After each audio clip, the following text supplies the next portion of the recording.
Hey everybody, I sent you an email earlier today and we talked a little bit about what you were going to have to do this week, and I talked about your kits, your math kits, and I found out later that none of you got your math kits yet because everybody was sent the wrong thing. So I'm going to show you what you should get in a week or so anyway. Your math kit has these yellow base 10 flats, rods, and cubes, and it tells you on the package how many of each you should have. You should have 10 of these, 20 of these, and 40 of these. You should also have 25 two-color chips, and you should get this little packet. These are called Cuisinart rods, and there's 74 rods in there. So you should get all of this stuff here, and you will use it in Math 291 and 292, possibly 393. But I know 291 and 292 definitely. So, and it's yours to keep. So hopefully you'll be getting that soon. But I had to revise what you're going to do this week when I found out you didn't have a math kit. So first thing I'm going to do is I'm going to explain some of these items to you. First of all, let me take them out of the package. Well, I'll take a few out. Spread them out here on the table. Got them on the table. Got the table cover. I don't want to scratch up my dining room table, so I've got it covered. But anyway, let's look at this. This little bitty piece. Some people call them itty bitties. Some people call them all kind of names. But the correct name is this is a unit. Now, if you were to stack 10 of these and glue them all together, which do not do, please, you would get one of these. And that's called a rod. Sometimes I've seen them in books called longs, but the proper name is a rod. I have to order these, so I know the name is rod.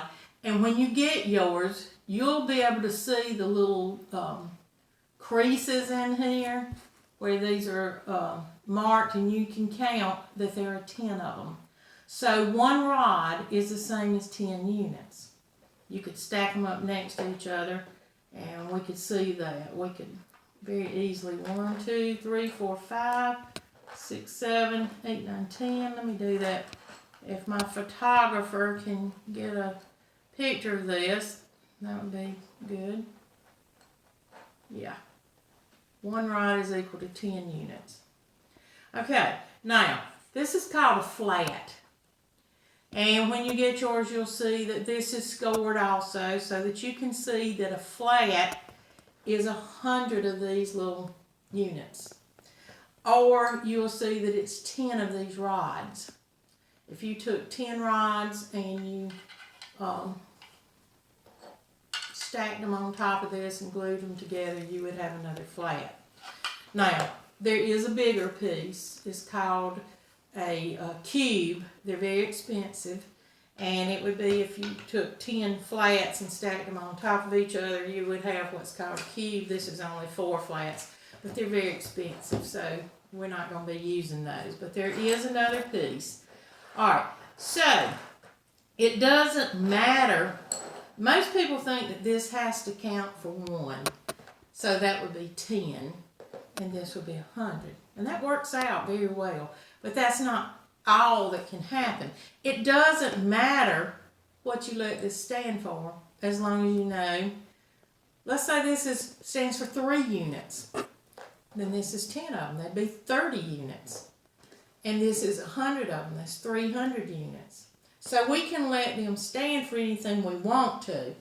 So, again, flat, rod, and unit. Now, so let's say that I put out 2 flats, 4 rods, and let's say 5 units. What number is this? Well, a lot of people would tell you that stands for 200s, 40, and 5, 245, and they would be correct if this stands for 1. So one answer could be 245. 245. But what if this stands for 10? If this stands for 10, this stands for 10 tens, which is 100. And this stands for 100 tens, which is 1,000. So that number could also be 2,450. It could be that this is 1/10. So we have 2/10. If that's so, this is 4 hundredths, and this is thousandths, 5 thousandths. Okay? So it all depends on what your units or your whatever your blocks stand for. But as long as the rod is 10 times larger than the unit and the flat is 10 times larger than the rod, it works out.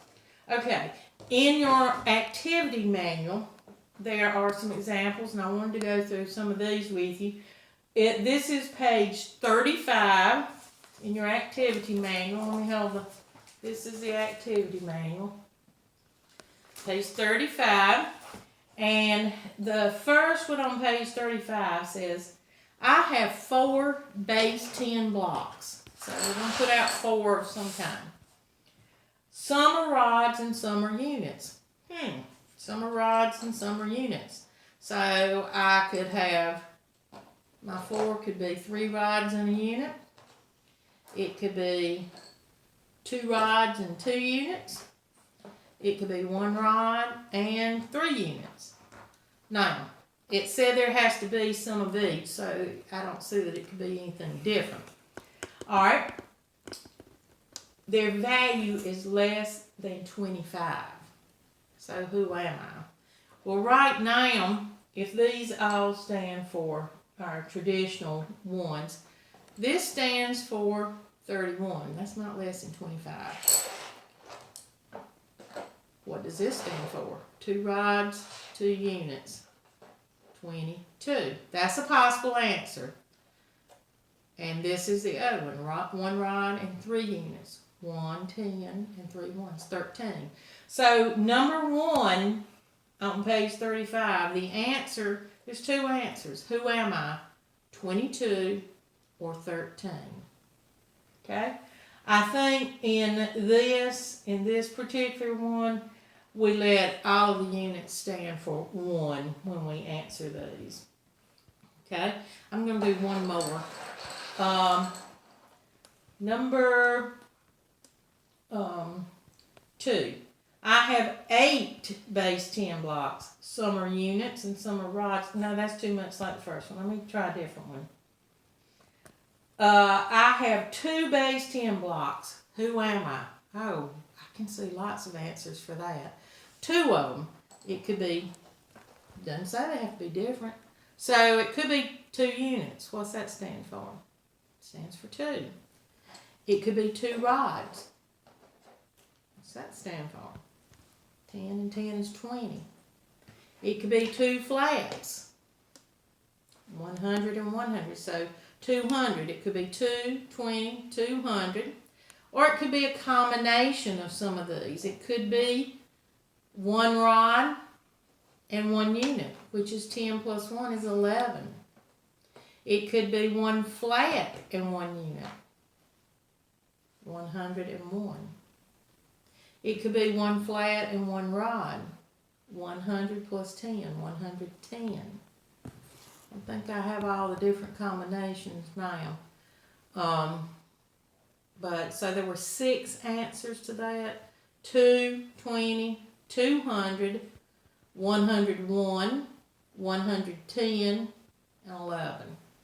All right, I think that you should be able to be successful working with this. Now, I realize you don't have these yet, but you can draw them. If you want to, just draw them. Like if it says, draw flats, rods, and cubes as you figure these out, and I think you'll be able to be successful doing page 35, but if not, we can talk about them later. Hopefully you're going to get your materials very soon. I understand I've had some people to ask me to do some more videos, and we're going to talk about what you need to see. For this week, week 3, we're in week 3, I intend to do 3 more video explanations, but they won't be tonight, they'll probably be tomorrow. Alright, so I'm going to try to get this one uploaded and get it going for you, and look for another video to come this week soon.